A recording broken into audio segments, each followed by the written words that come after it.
नमस्ते और स्वागत है। आज हम भारत के एक ऐसे महापुरुष के जीवन और उनकी विरासत को गहराई से जानेंगे, जिन्होंने सचमुच में भारत के सपनों को उड़ान दी।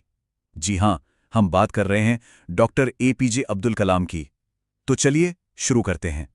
चलिए शुरुआत करते हैं उनकी ही एक बहुत ही दमदार सोच के साथ। स्क्रीन पर देखिए, अगर आप सूरज की तरह चमकना चाहते हैं तो पहले सूरज की तरह जलना सीखो। ये सिर्फ कुछ शब्द नहीं है, ये उनकी पूरी जिंदगी का निचोड़ था। एक ऐसी जिंदगी जो कड़ी मेहनत, लगन और देश के लिए समर्पण की आग में तपी थी। तो आज के इस सेशन में हम क्या क्या कवर करने वाले हैं, एक नजर डालते हैं।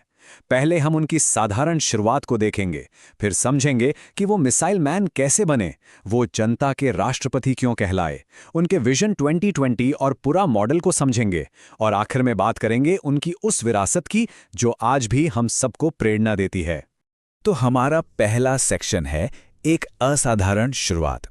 देखिए, डॉक्टर कलाम का सफर 15 अक्टूबर 1931 को तमिलनाडु के रामेश्वरम में एक बहुत ही साधारण परिवार में शुरू हुआ था, और यहीं से, इसी छोटे से कस्बे से उनकी राष्ट्रपति भवन तक की एक अविश्वसनीय यात्रा की नींव रखी गई थी। तो अब आते हैं सेक्शन 2 पर, मिसाइल मैन का निर्माण। आखिर रामेश्वरम का वो साधारण सा लड़का भारत को रक्षा प्रौद्योगिकी में आत्मनिर्भर बनाने वाला आर्किटेक्ट कैसे बना? चलिए उनके वैज्ञानिक करियर के सबसे अहम पड़ावों पर एक नजर डालते हैं। स्क्रीन पर इस टाइमलाइन को ध्यान से देखिए, ये उनके सफर की पूरी कहानी बताती है। 1958 में डीआरडीओ से शुरुआत की, फिर 1969 में इसरो गए, और 1980 ये एक बहुत बड़ा साल था जब SLV-3 के प्रोजेक्ट डायरेक्टर के तौर पर उन्होंने रोहिणी सैटेलाइट को सफलतापूर्वक लॉन्च किया। पर कहानी यहां खत्म नहीं हुई, बल्कि यहां से तो और भी बड़ी हो गई। 1982 में उन्होंने IGMDP की कमान संभाली, और 1998 के पोखरण परमाणु परीक्षणों में भी उनकी भूमिका बहुत ही निर्णायक थी। उनका हर एक कदम भारत को एक नई ऊंचाई पर ले जा रहा था। सर, एक डाउट है, ये IGMDP एग्जाम्स में इसके बारे में काफी पूछा जाता है, ये आखिर था क्या? बहुत अच्छा सवाल पूछा। जैसा कि आप इस टेबल में देख सकते हैं, IGMDP सिर्फ एक प्रोग्राम नहीं था, ये भारत की आत्मनिर्भरता का एक मिशन था। इसके तहत ये 5 मिसाइलें बनाई गईं, जमीन से जमीन पर मार करने वाली पृथ्वी और अग्नि, हवाई हमलों से बचाने वाली आकाश और त्रिशूल, और दुश्मन के टैंकों को उड़ाने वाली नाग। सच पूछिए तो इस एक प्रोग्राम ने भारत को दुनिया के उन गिने चुने देशों की लिस्ट में खड़ा कर दिया जिनके पास अपनी खुद की मिसाइल टेक्नोलॉजी थी। लेकिन डॉक्टर कलाम की सोच और उनके इनोवेशन सिर्फ मिसाइलों तक ही सीमित नहीं थे।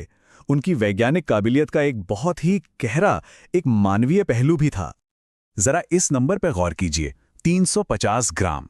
जानते हैं ये क्या है? ये उन हल्के पोलियो कैलिपर्स का वजन था जिन्हें डॉक्टर कलाम और उनकी टीम ने मिलकर बनाया था। सोचकर देखिए, पहले ये कैलिपर्स 3.5 किलो के हुआ करते थे। उन्होंने मिसाइलों में इस्तेमाल होने वाले एडवांस्ड मटेरियल का यूज करके 50,000 से भी ज्यादा बच्चों की जिंदगी को आसान बना दिया।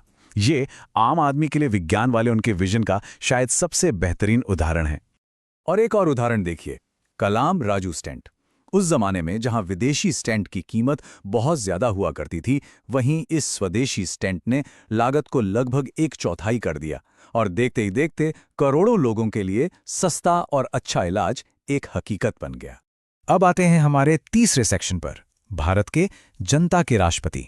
साल 2002 से 2007 तक डॉक्टर कलाम ने भारत के 11वें राष्ट्रपति के रूप में काम किया, और सच कहूं तो उन्होंने इस पद की परिभाषा ही बदल कर रख दी। लेकिन सर, वो तो कोई पॉलिटिशियन नहीं थे। फिर ऐसा क्या था कि उन्हें जनता के राष्ट्रपति का खिताब मिला? बहुत ही बढ़िया सवाल, और इसकी कई वजहें थी जो आप स्क्रीन पर देख सकते हैं।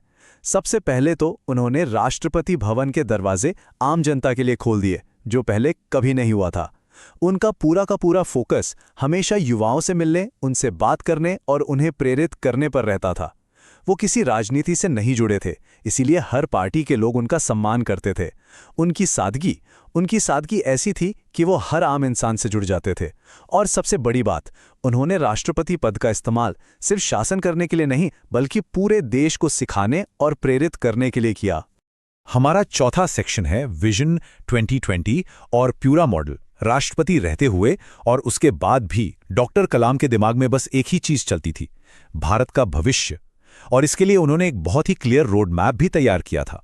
देखिए, उनके विजन 2020 की नींव इन 5 पिलर्स पर टिकी थी।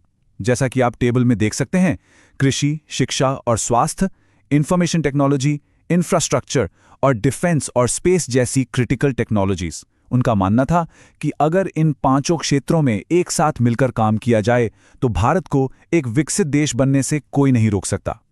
और इस बड़े सपने को हकीकत में बदलने के लिए उन्होंने एक बहुत ही प्रैक्टिकल मॉडल दिया, जिसे कहते हैं प्यूरा, यानी providing urban amenities in rural areas, ग्रामीण क्षेत्रों में शहरी सुविधाएं देना।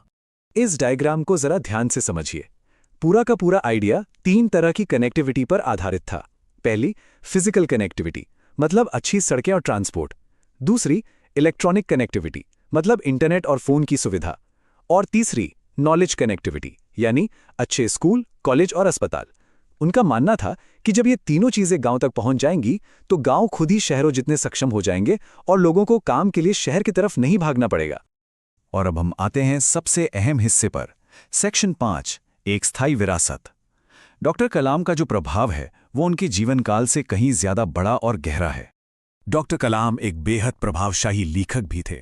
उनकी आत्मकथा विंग्स ऑफ फायर ने लाखों करोड़ों लोगों को बड़े सपने देखने की हिम्मत दी। इंडिया 2020 ने देश को भविष्य का एक नक्शा दिखाया और इग्नाइटेड माइंड्स ने तो जैसे युवाओं के मन में एक चिंगारी ही जला दी। ये किताबें आज भी उतनी ही रेलेवेंट हैं। और ये जानना भी बहुत दिलचस्प है कि देश ने उनके योगदान को राष्ट्रपति बनने से कई साल पहले ही पहचान लिया था। देखिए, उन्हें 1981 में पद्म भूषण, 1990 में पद्म विभूषण और 1997 में ही भारत के सर्वोच्च नागरिक सम्मान भारत रत्न से सम्मानित किया जा चुका था। लेकिन इतने सारे सम्मान और इतनी बड़ी बड़ी उपाधियों के बावजूद उनके अपने शब्दों में वो बस यही चाहते थे कि उन्हें सबसे पहले और सबसे महत्वपूर्ण एक शिक्षक के रूप में याद रखा जाए। यही उनकी असली पहचान थी, यही उनके जीवन का असली मिशन था। तो आज के इस सेशन के आखिर में मैं एक सवाल सबके लिए छोड़कर जा रहा हूं। डॉक्टर कलाम ने भारत को विजन 2020 दिया। अब हमारी पीढ़ी का आने वाली पीढ़ियों के लिए क्या विजन होना चाहिए, इस पर जरूर सोचिएगा।